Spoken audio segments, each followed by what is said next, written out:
conectados. Gracias, muy bien. Listo, entonces, eso es justamente lo relacionado a quién dirige la revolución, jóvenes. ¿Quién dirige la revolución? La burguesía. ¿Qué más? De inicio la edad contemporánea, por supuesto, ¿no? Y recuerda que la edad contemporánea es nuestra edad. Nosotros somos contemporáneos, ¿no? Y bueno, ¿qué es lo más importante de la Revolución Francesa? Que difunde la igualdad, pues. ¿Por qué?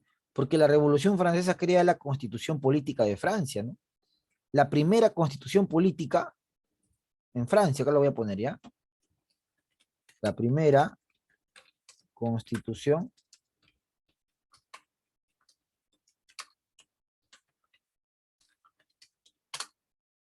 la primera constitución política en Francia, jóvenes.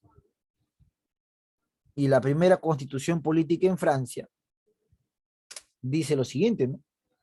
Todos todos los hombres nacen libres, o mejor dicho, todos los hombres nacen con igualdad, pues todos somos iguales, ¿no? Eso lo dice la primera constitución política. Todos los hombres nacen con igualdad, todos los hombres son iguales, ¿no? Entonces se difunde un principio, igualdad, ¿no? Y si todos los hombres son iguales, todos los hombres son libres, pues jóvenes, porque no hay reyes ni esclavos, ¿no? Todos son libres. Y producto de esa libertad tienen que trabajar para supervivir, ¿no? Y producto del trabajo obtienen su propiedad privada, pues jóvenes. Entonces, estos son los derechos que la revolución va a generar en Francia. Algo que no había en Francia y que ya existía en Inglaterra, tal como lo mostré en alguna clase. Bueno, ¿qué más? El inicio de la revolución de manera violenta tiene que ver con la toma de la Bastilla el 14 de julio, día que se celebra la independencia de Francia, por cierto. Los franceses celebran su independencia el 14 de julio. Recuerdan este suceso, ¿no? La toma de la Bastilla.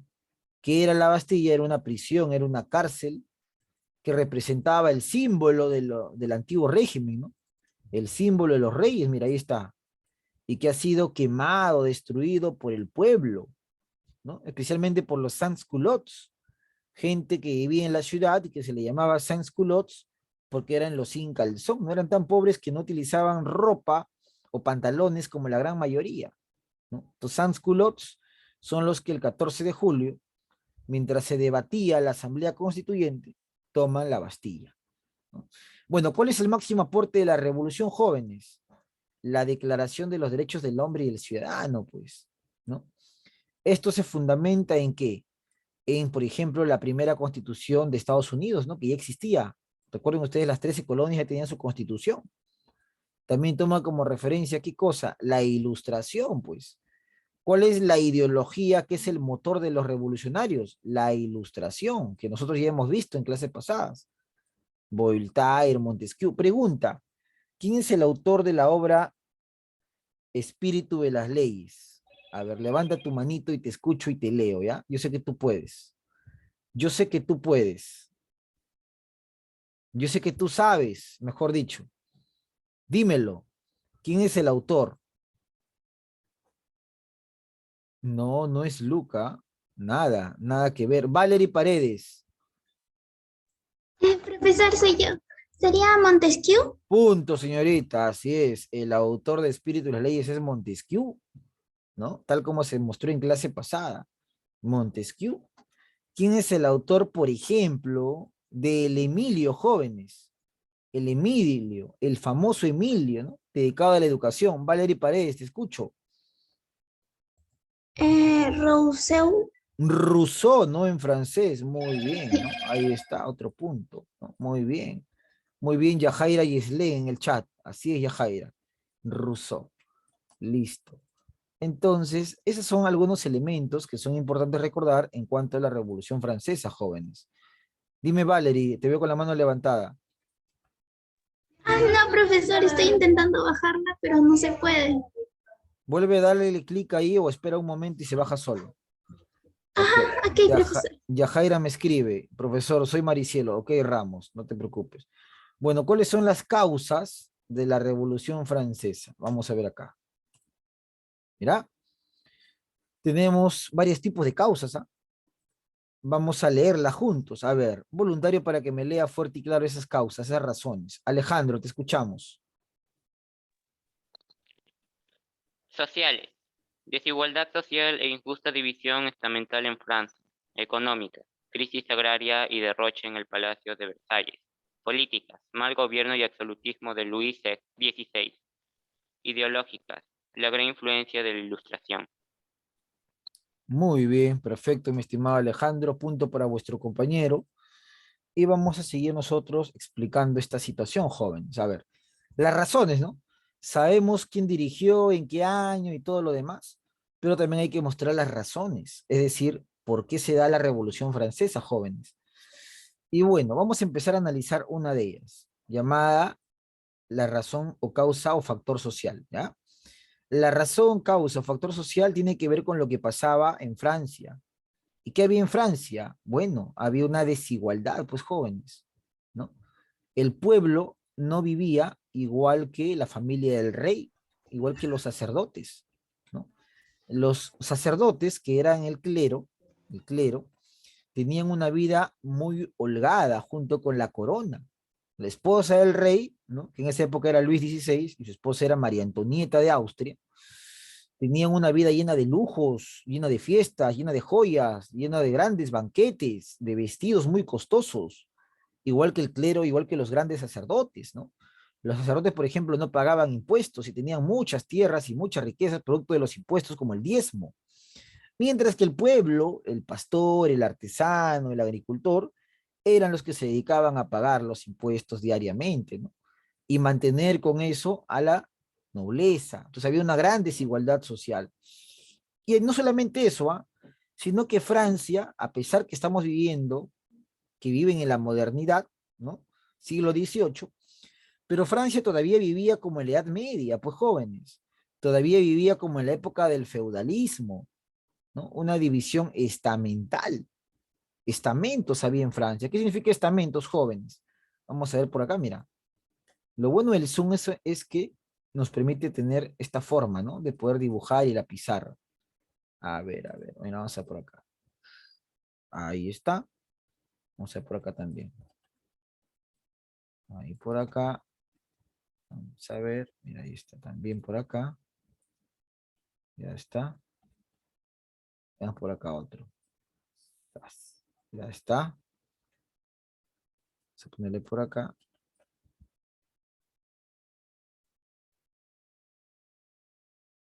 Ya está. Vamos a ponerle por acá. Ya está.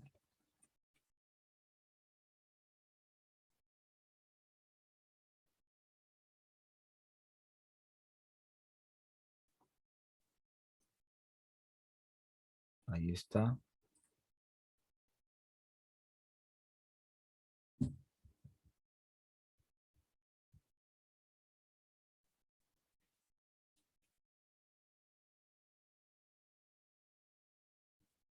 Ahí está. Ujú. Ya está. Lo que yo he dibujado es una pirámide estamental.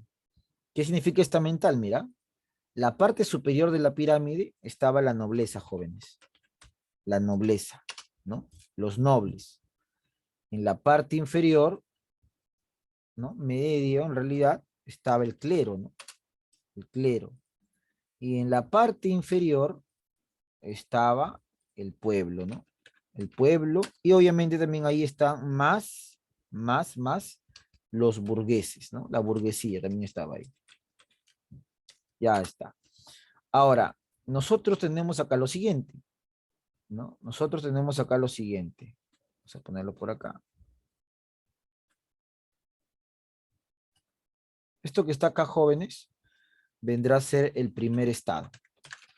¿Ya? Recuerda, el primer estado son los nobles. ¿Ah? ¿Quiénes son los nobles? Toda la familia del rey. ¿Y por qué el rey no lo pongo ahí? Porque el rey está arriba, pues jóvenes.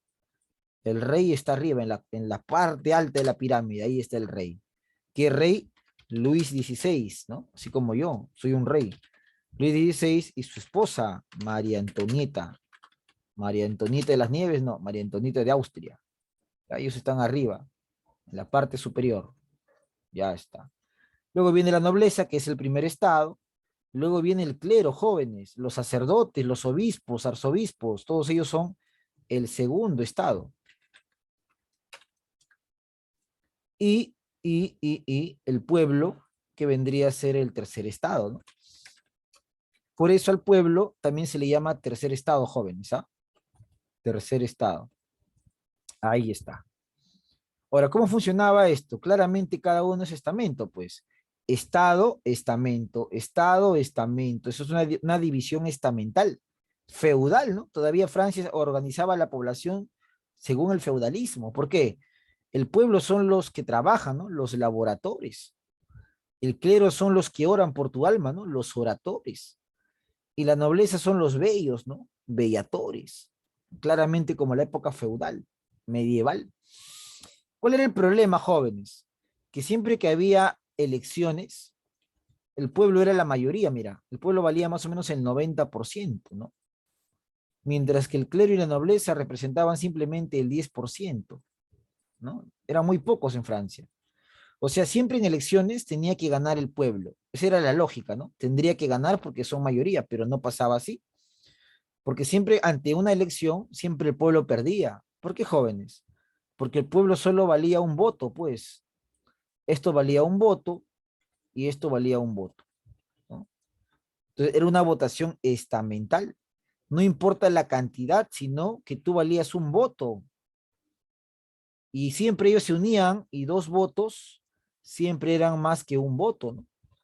Por eso siempre las leyes nunca beneficiaban al pueblo, siempre lo perjudicaban, ¿no? Ahí está, jóvenes, el tema, pues. Rey Luis XVI y María Antonieta, ¿no? Muy bien, jóvenes. Entonces, así vivía la sociedad. Por eso se dice que es desigual, pues, ¿no? Una desigualdad y división estamental. El pueblo no tenía derechos como la mayoría o como los nobles. Bueno, a nivel económico, ¿qué estaba sucediendo en Francia?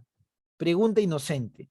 Si Francia todavía es un estado muy parecido a la época feudal, entonces quiere decir que en Francia se vivía, o mejor dicho, quiere decir que los franceses dependían de qué actividad económica, jóvenes.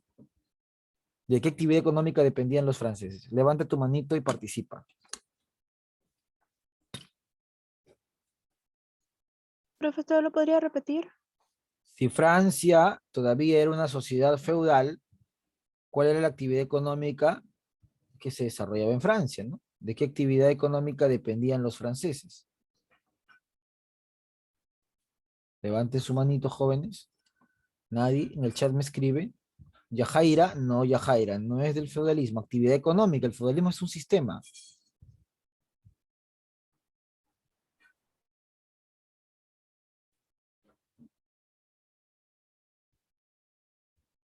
A ver, me escribe.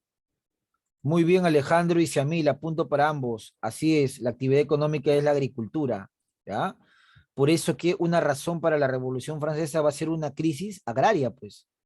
Una crisis que afectó la agricultura. Un año antes de la Revolución, es decir, en el año 1788, en Francia no hubo lluvias. Y al no haber lluvias, hay sequía. Y al haber sequía, no había cosechas. Crisis agraria del año 88. Entonces no había trigo, que era el alimento preferido de los franceses. Como no había trigo, la gente literalmente se moría de hambre. Y cuando la gente se moría de hambre, la pasaban muy mal, jóvenes. Muy mal. No, no había que comer. Y siempre el perjudicado es el pueblo, ¿no? El tercer estado. ¿No? Mientras que la gente que vivía en el Palacio de Versalles, la nobleza, el rey, la pasaban muy bien, ¿no? ¿Por qué la pasaban muy bien? Porque ellos seguían haciendo fiestas y banquetes mientras la gente vivía en crisis, ¿ya? Y la causa política de este hecho es obviamente el mal gobierno, ¿no? El rey era un mal administrador, así como el presidente Castillo, ¿no? Que puede tener toda la voluntad del mundo, pero no es un buen administrador, pues jóvenes. No administra bien el Perú, ¿no? Entonces no basta con las buenas voluntades a veces, hay que prepararse, ¿ya? Entonces Luis XVI ejercía un mal gobierno, pues. Y según las ideas de Locke, cuando el Estado no garantiza la libertad, ni la igualdad, ni la propiedad, hay que sacarlo, ¿no? Por eso se rebelan contra el rey, ¿no? Porque él todavía vivía bajo una idea absolutista. Ahora, ¿cómo llegaron a plantear la revolución? Porque tienen una idea, pues, ¿cuál es el motor ideológico de los revolucionarios? La Ilustración. Ellos habían leído la enciclopedia, habían leído a Voltaire, a Rousseau, a Montesquieu, a Locke, o sea, tenían influencia de los ingleses. Además vieron como ejemplo las 13 colonias. Entonces todo eso se une en un paquete y son las causas que generaron la Revolución Francesa, jóvenes. ¿Ya? Ahí está, ¿no? Muy bien, pregunta. ¿Hasta acá se me entendió? ¿No se me entendió? ¿Está todo claro? Esto lo entendió, profesor. Sí, se entendió, profesor. Sí se entendió, Muy profesor. bien, muchas gracias, gracias, gracias. Ahora sí. A partir de eso, entonces, podemos seguir avanzando, ¿no? Vamos a ver acá una etapa. Y hemos muy bien, ¿ah? Etapas. La Revolución Francesa duró tantos años, tanto tiempo, que normalmente los historiadores los suelen dividir en etapas, ¿no? La primera etapa se llama monárquica y va desde 1789 hasta 1792. ¿Y por qué se llama monárquica? Porque acá todavía el rey tenía poder, ¿no? El rey es un monarca, monárquica. Y la segunda etapa de 1792 a 1799 se le llama república porque el pueblo es el que tiene el control, ¿no? Res pubis, cosa del pueblo. El pueblo se organiza y forma una república, ¿no? La primera república francesa, que en el Perú recién apareció en 1823 con la primera constitución. Y en Francia 100 años antes casi, ¿no? 1792. ¿Ya? Pero estas son las dos etapas. Luego hay una etapa llamada también la imperial, pero no se suele utilizarla para la Revolución Francesa porque eso está más vinculada a Napoleón Bonaparte, ¿no? Las guerras napoleónicas, que es otro episodio de la historia universal. Muy bien, a partir de eso nos vamos acá, mira. Vamos a conocer la llamada etapa monárquica, jóvenes, ¿ya? La llamada etapa monárquica. ¿Y qué cosa es la etapa monárquica y qué pasó en la etapa monárquica? Bueno, el rey todavía tiene todo el poder en Francia, ¿ya? El rey. ¿Cuál es el símbolo del rey? Obviamente que la corona, pues, ¿no? El rey controla las leyes, controla el ejército, controla la justicia, controla todo, ¿ah? Por eso se llama absolutismo, pues. El poder absoluto viene del rey, ¿no? Y el rey decía que su poder venía de Dios, ¿no? Ahí está. Bueno, entonces, etapa monárquica es la época donde todavía el rey tiene mucho poder. ¿Quién era el rey de esta época? Lo mencioné en clase, ¿no? Hace un momento. Luis XVI, que pertenecía a la dinastía Borbón, ¿no? Él era el rey de esta época, ¿ya? Y el rey tiene que afrontar un problema, jóvenes, ¿no? Bueno, jóvenes, se va a cortar la clase y nos volvemos a conectar mediante el mismo link y Zoom, ¿ya? Yo los espero, se va a cortar la clase.